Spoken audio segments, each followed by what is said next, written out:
You're born off the coast of Japan, near the edge of a coral reef that's trying its best to pretend it's not dying. No family, no epic origin story. You're floating, alive and confused. You are now a larva, a tiny dot around 0.01 inches long. You have no brain and no idea how you got here. You drift. That's your whole job. Drift and try not to get inhaled by a shark. The current moves you like a lost receipt in the breeze. You bump into things. Most of them try to eat you. A few days later, you settle onto something solid, a rock, maybe. You anchor yourself and flatten out. You are now a polyp, roughly the size of a pencil dot.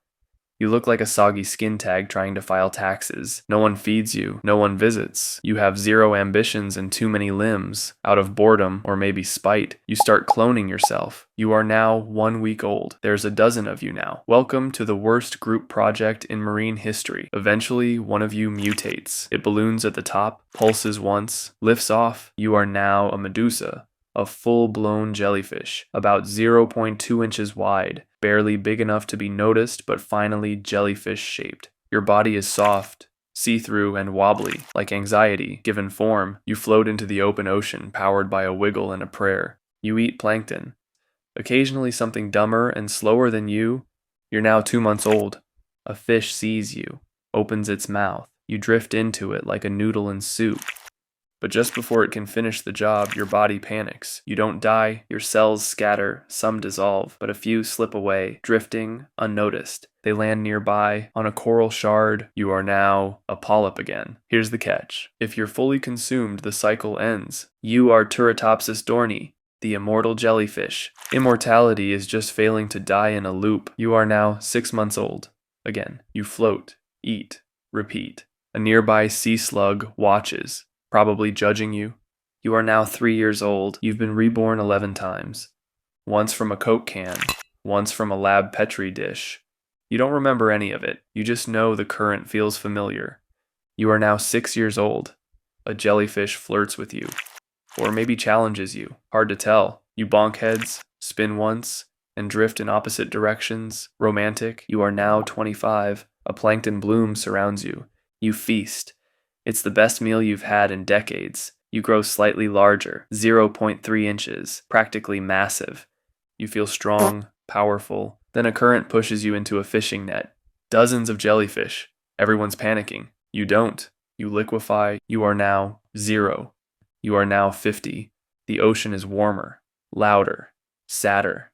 You float past plastic bags pretending to be jellyfish. You sting one out of spite. It doesn't react. Just bob silently like a ghost of convenience. You are now 85. You've started keeping score, eaten 19 times, sucked into filtration systems 5, accidentally cloned yourself into 4 colonies, ongoing. You are now 200. You float next to a shipwreck that wasn't there before. A diver once filmed you here. You went viral, then a puppy sneezed on TikTok and the world moved on. You are now 300. You try not to come back this time. You resist, you focus. It doesn't matter. Your cells panic, rebuild, repeat. You are now 500. You float past reefs that are just skeletons now. You are now 600. You split again.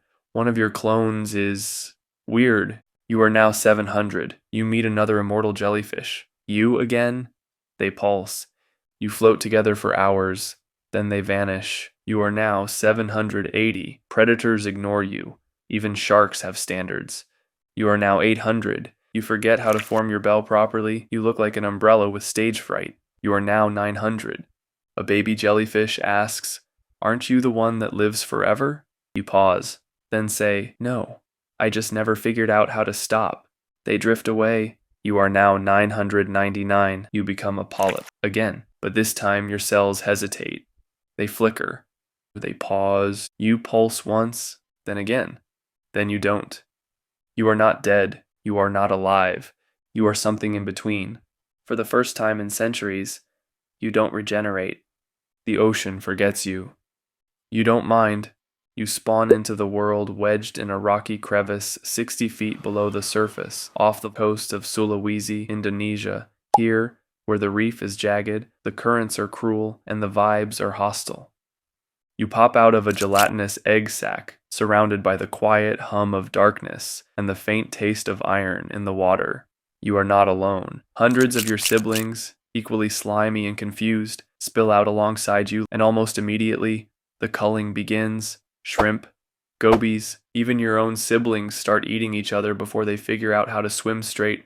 Your mother? Long gone. Because she knew what you're about to learn. The survival rate for fangtooth morays is so low it might as well be a dare. Congratulations, you've made it through the first 30 seconds.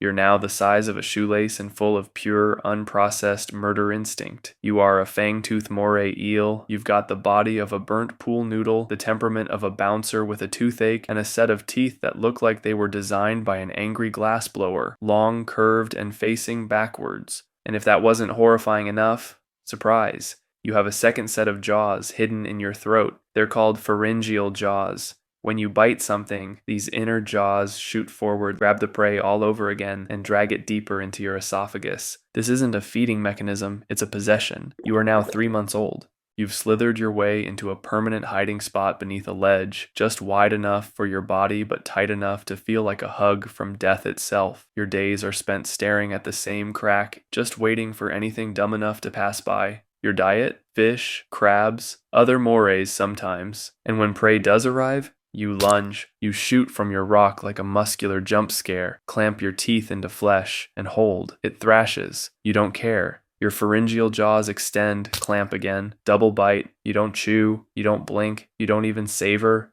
You are now 1 year old. You've grown to over 2 feet long. Your face looks like it's permanently snarling, and your jaw muscles have matured into hydraulic pistons of doom. But even with your nightmare aesthetic, you're still not the biggest threat in the reef. That honor goes to the sharks, groupers, and certain species of triggerfish with nothing to lose. You stay out of sight, always, because ambush is your only card. One day, a juvenile reef shark glides by. You tense. You flash your teeth, rear your head, try to bluff. It doesn't work. It turns. You retreat into your crevice, fast. The shark snaps at your tail, but misses, barely. You survive. Again, you are now 2 years old. You've gotten stronger, meaner, more unhinged. You're basically the final boss of your particular rock. But you're not just brawn and bite. Your skull contains a lateral line system that lets you detect vibrations from swimming prey before you even see them. You can literally feel fear. One night, a parrotfish wanders into your hunting range. It's big, confident, a challenge. You wait. It stops. Picks at some algae. Turns. You strike. Teeth first. Inner jaws follow. It tries to escape. It doesn't. You slither back into the rock, victorious. You are now 3 years old. Your body has thickened. Your scar tissue has stories. You've been bitten, stung, and nearly swallowed. But now things get worse. Mating season. Fangtooth moray mating is as romantic as dental surgery during a thunderstorm. You don't court, you don't woo, you follow chemicals in the water like a deranged detective, lock jaws, sometimes literally, and release sperm or eggs. No eye contact, no cuddling, just sploosh and flee. You finish, you both vanish, you slither back to your hole like a bad memory. You are now 4 years old. Prey is harder to find. The reef is quieter. Pollution from a nearby island is starting to creep into the water. Plastic bags drift like ghost jellyfish. You try not to think about it, but your body feels it. Your bite force? Still brutal, but your precision is off. You miss. More than you used to. You once lunged at a fish and bit coral instead. Your teeth cracked. One fell out. You are now 5 years old.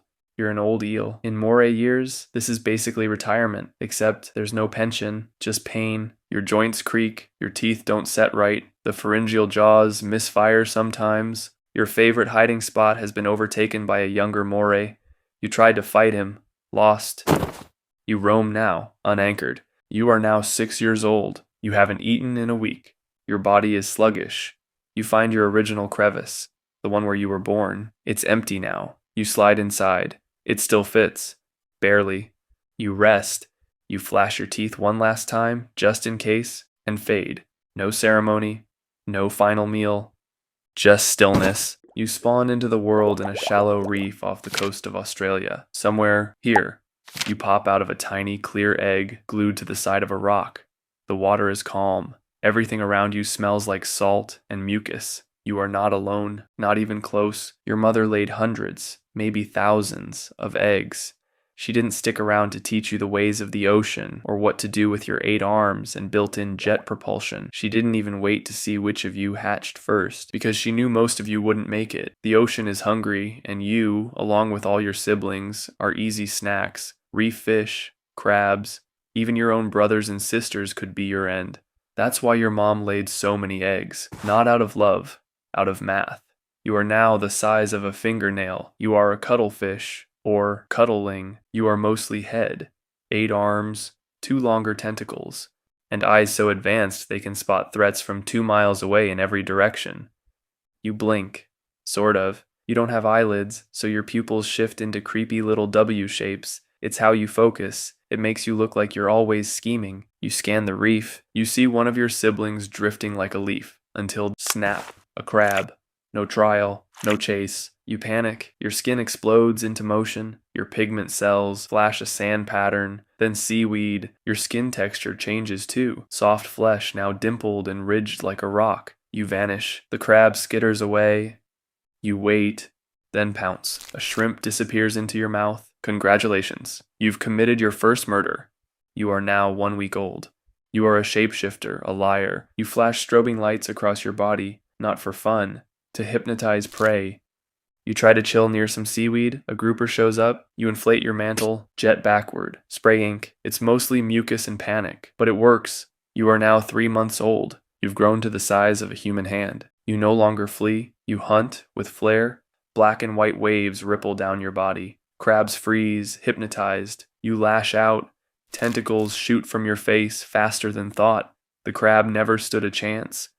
Your venom, yes, venom, potent, complex, unstudied, no antidote. Scientists don't even fully know what's in it, but they know this. If you bite something, it stops moving forever. You are now 6 months old. You meet others. You realize quickly, it's not just about survival anymore. It's about deception. 2 males face off near a female. They puff up like angry marshmallows. Their skin becomes a techno rave. They look ridiculous. You don't play that game. You sneak behind them, shrink your arms, soften your skin, and impersonate a female. You swim casual, slide up to the real female, and mate while the macho morons are still busy turning into flashing sea disco balls. It works. Again, you are now 8 months old. Things are glitchy. Your arms don't move like they used to. You try to ambush a crab and miss. Twice. Your once galaxy brain starts to fog, and worse, you know it. This is the cost. You get 1 season to be spectacular, and now it's ending. You drift, tired, find a partner, lock tentacles, spin like mating USB drives. Done. Your body gives out. You sink. You are now 1 year old. You fake injuries to lure prey. You impersonate rocks. You are now 18 months.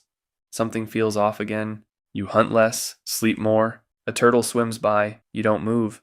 Not because you're hiding, because you're done hiding. Then the reef explodes. A spear of light pierces the surface. Divers. The cuttlefish scatter. You stay hidden, blending into the rocks. 1 sibling panics, shoots upward. Wrong move. Caught in a plastic bag mid-swim. A second dart streaks down, misses, hits a grouper. The grouper convulses, then floats sideways. You decide, enough. You jet upward through the chaos. A shadow looms, a reef shark. You don't panic. You stop, then strobe. Your body becomes a living pattern of madness. Flashing, pulsing waves that trigger confusion in the shark's sensory system. It twitches, turns, misses. You flip sideways and rocket into a crevice. Ink trails behind you like a black exclamation point. You made it. You are now 2 years old. You turn back to the reef, find one last mate. Tentacles entwine. Skin glows soft. This time, you let yourself slow down. You feel the current around you. The reef is alive. It always has been. No panic, just stillness. Your eyes fade, but your pigment cells fire one last pattern. Something soft, something beautiful. But the reef doesn't stop. You slide into the world half buried in warm, gritty sand in a shallow tidal flat off the northern tip of Queensland, Australia, maybe here. All you are is a tiny, translucent speck, freshly squeezed from a string of eggs, no bigger than a grain of sand. Your eyes are useless at this stage, just pinpricks of dark pigment. You are a stonefish. You're swept along by microscopic currents, a passenger in a vast, indifferent ocean, no need to immediately fend for yourself.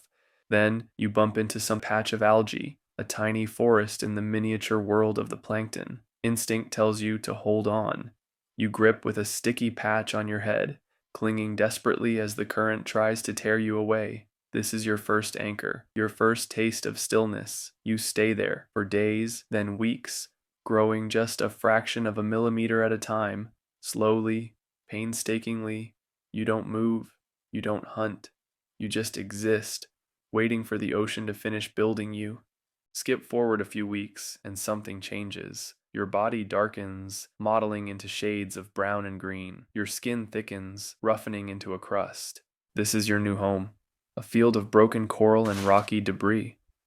You fold your fins, settling your heavy body into a small depression. You are still. You are still for a long time. The current washes over you. Tiny shrimp scuttle past. Schools of glittering fish dart overhead. None of them see you, and that's exactly the plan. Your entire existence now revolves around being really, really good at pretending to be something else, specifically a rock. A small crab scurries over your back, its tiny legs scratching against your rough skin. It's completely oblivious. You don't flinch. You don't breathe heavily. Your body is a masterpiece of deception.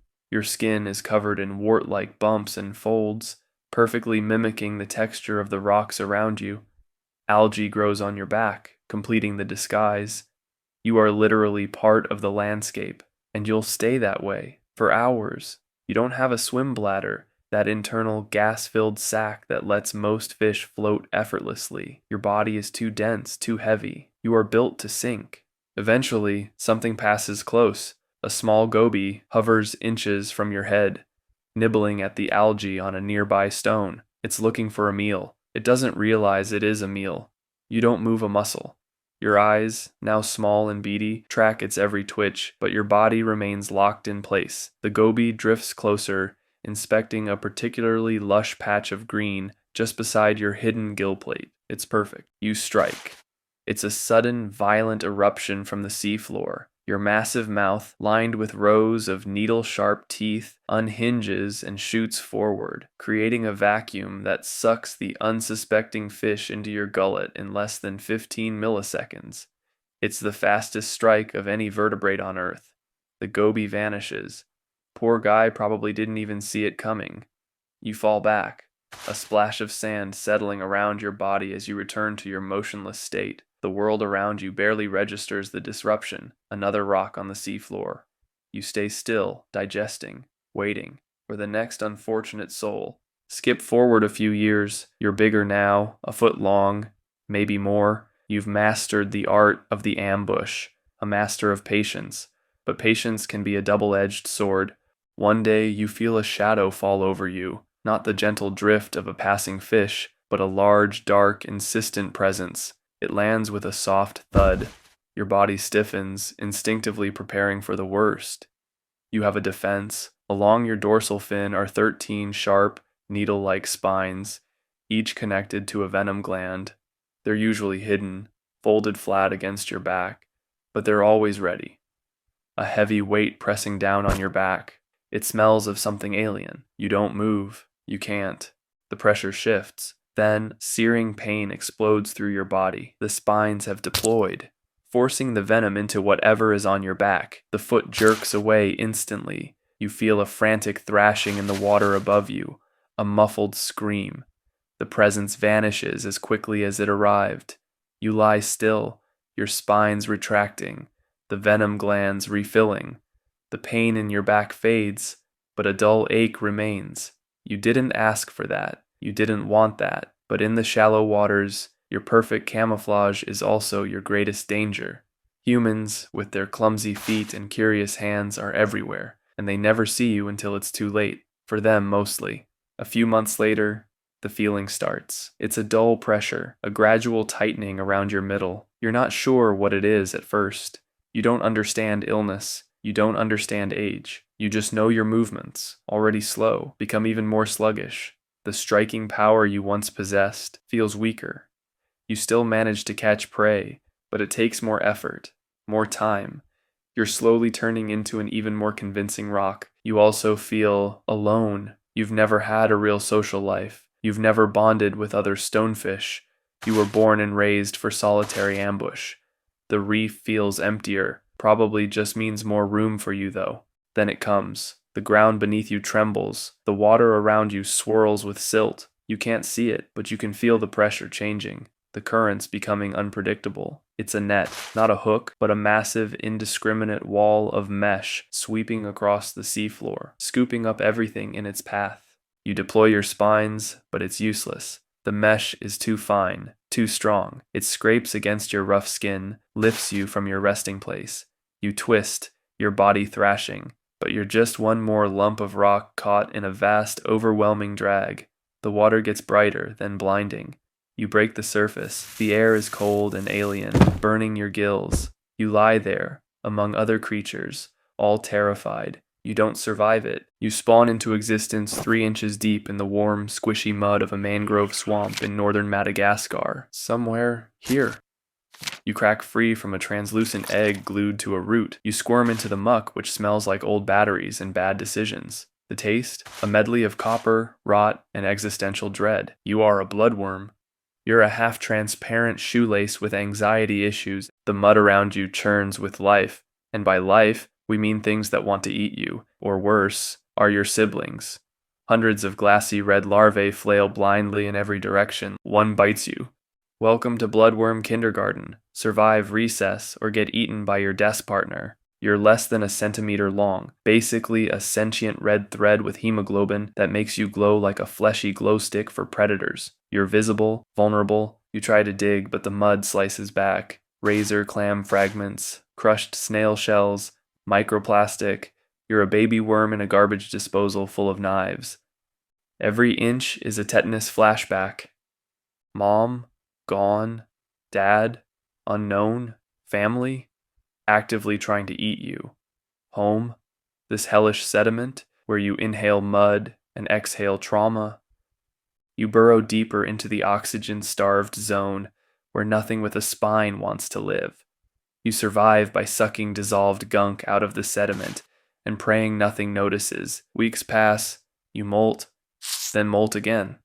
Each time you grow longer, meaner, hungrier, and then evolution kicks you in the face with a gift. 4 fangs, made of copper, yes, copper. They telescope from your head like a cursed Swiss Army knife and inject glycerotoxin, basically pepper spray engineered by Satan himself. You are now an ambush predator. You lurk beneath the mud, motionless, your jaws coiled like biological bear traps. Then, movement. An amphipod scuttles overhead. You strike. Your jaw unfolds in a fraction of a second, launching upward like a spring-loaded death piston. The fangs punch straight through the amphipod's carapace. The toxin hits instantly. Its legs seize, its antennae twitch, and then nothing. You yank the twitching body down into the sediment, where you liquefy it with digestive goo and slurp it like a cursed smoothie. Another time, a baby shrimp brushes too close. You feel the vibration through the mud. You wait, and then you explode from the ground like a living jackhammer. Wrap your parapodia around it and inject enough venom to down a small fish. Predation isn't a meal, it's a gamble. Sometimes your tunnels collapse. Sometimes prey fights back. You once latched onto a juvenile horseshoe crab. It didn't die. It rotated 180 degrees and clamped down on you like a bear trap. You learned humility and lost 3 brain cells. Tides rise, tides fall. Sewage surges in from upstream. A cigarette butt drifts by. You filter organic particles and exhale nitrogen like a swamp Roomba, and yet somehow humans still call this ecological balance. Humans love you, not because you're cute. You're not. You look like intestines grew legs and started biting things. They love you because you're bait. fishing bait. You're 6 months old now, 8 centimeters of venomous muscle and emotional damage. You wait, you lunge, you impale, you feast.